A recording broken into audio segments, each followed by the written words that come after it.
ke Jakarta. Saya hijrah ke Jakarta itu tujuannya untuk masuk KUHT-PB, proses di KUHT-PB. Tapi sampai ke Jakarta juga, bayangkan saya mau melangkah ke Jakarta juga mana duit gitu. Kan nggak ada duit, kan nggak mungkin minta ke orang tua. Nah, dulu waktu saya masih kuliah, selain beraktivis, saya sudah kerja. Saya sudah kerja sembari ini. Saya magang sebagai wartawan junior di Mimbar Malut, Mimbar Maluku Utara sebagai wartawan. Jadi saya masih semester 5 udah jadi wartawan. Luar biasa. Ya kan, wartawan di Mimbar Malut. Kemudian Lentera Halmahera gitu. Lentera Halmahera saya sudah sama senior-senior saya diajak untuk jadi wartawan. Nah itu saya ditugaskan di kriminal lagi ya kan, ekstrim banget ya. Ekstrim serius. Jadi wartawan kriminal. Karena tukang demo kan. Mungkin. Tapi saya konsisten, orang konsisten sebagai yang kan masukkan demo bukan ini.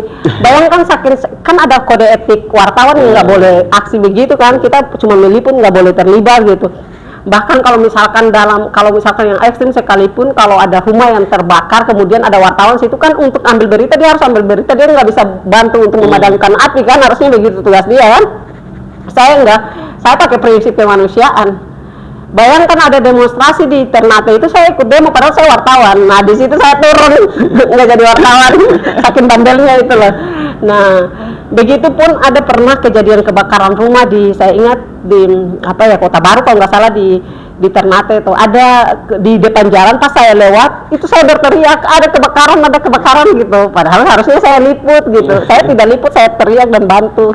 Nah, mungkin itu ada prinsip-prinsip kemanusiaan yang saya menganggap itu tidak bisa saya melampaui meskipun saya orang jurnalis gitu. Kemudian saya hijrah ya, kembali lagi saya hijrah ke Jakarta. Saya diajak masuk KUHT-PB. Saat masuk KUHT-PB di periode pertama 2013-2015 kepemimpinan Mbak Enda Cahya Imawati. Mbak Enda Cahya Imawati, almarhum Bang Mulyadi ya, yang ketum PB. Ya pertama itu bukan Mulyadi. Mulyadi itu sekjen, tapi Arif Rosid yang sekarang sebagai komisaris independen Bank Syariah Indonesia. Ya kan, beliau ketum PB HMI, Mbak Enda Cahya itu sebagai ketua KUHT. Nah sekumnya itu Mbak Kak Indah Samsudin. Nah saya diajak masuk. Selama proses di KUHT-PB juga, itulah awal hijrah saya sebenarnya. Yang mengantarkan saya ke Jakarta itu karena organisasi tadi HMI. Kemudian saya merasa kalau sekedar masuk Jakarta dan cuman ber-HMI, mendingan saya pulang kampung gitu. Iya kan? Saya pikir kita berorganisasi di daerah juga bisa, tinggal bagaimana kita mengembangkan diri kita. Kita punya link dan kita punya proses di sana kan, di mana tempat itu kita berproses. Nggak mungkin kan begitu aja, kita terabaikan begitu saja. Saya bilang kalau cuman sekedar begini, pulang kampung. Makanya ya alhamdulillah saya bertekad untuk lanjut studi. Makanya saya lanjut S2. Saya lanjut S2 di Universitas Mercubuana Jakarta. Mercubuana Jakarta dulu. Kemudian setelah itu saya lanjut S2. Saya selesai S2 ya. Ini saya punya kisah yang sangat luar biasa juga. Makanya saya sering katakan bahwa sebenarnya hasil itu tak mengkhianati proses.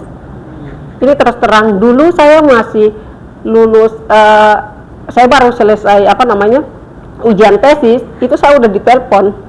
Saya karena masukkan lamaran ke Ibnu Khaldun, ke UIC.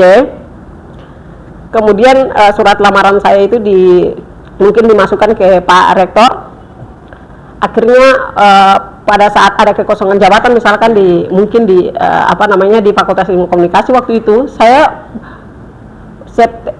November ya saya wisuda. Saya ujian tesis.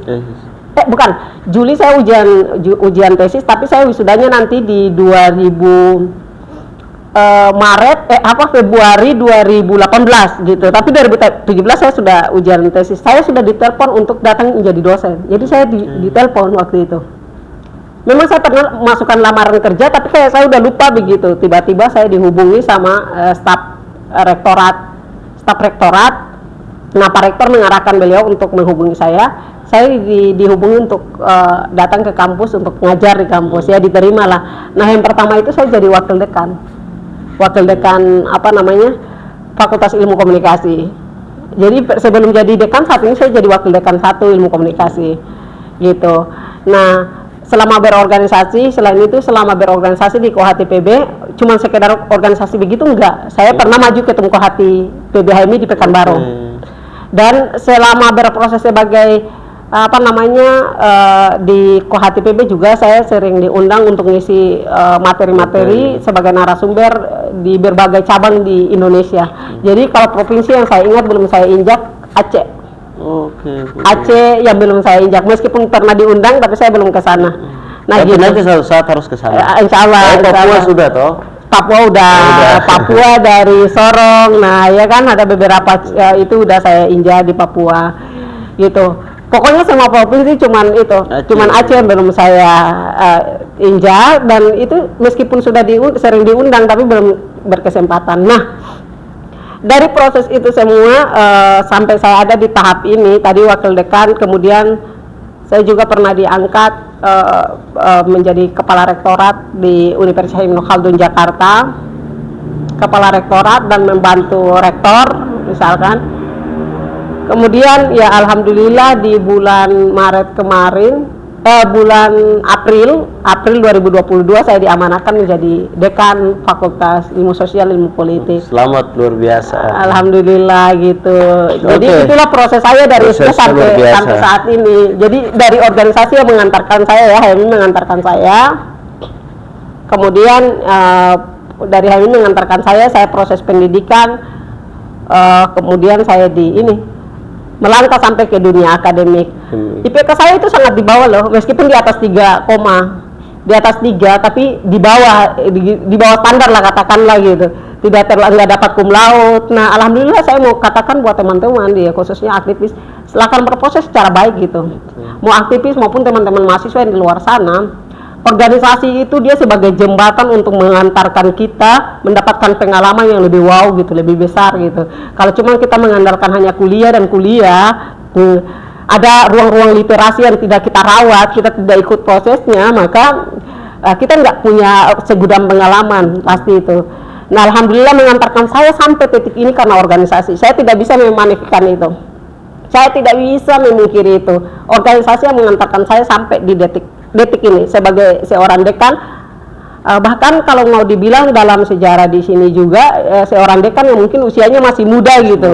Ya, kalau dilihat dengan teman-teman yang lain, teman-teman dekan yang lain, dosen pimpinan yang lain, saya juga termasuk yang paling muda, dan cobaannya juga luar biasa gitu. Luar biasa cobaan untuk saya.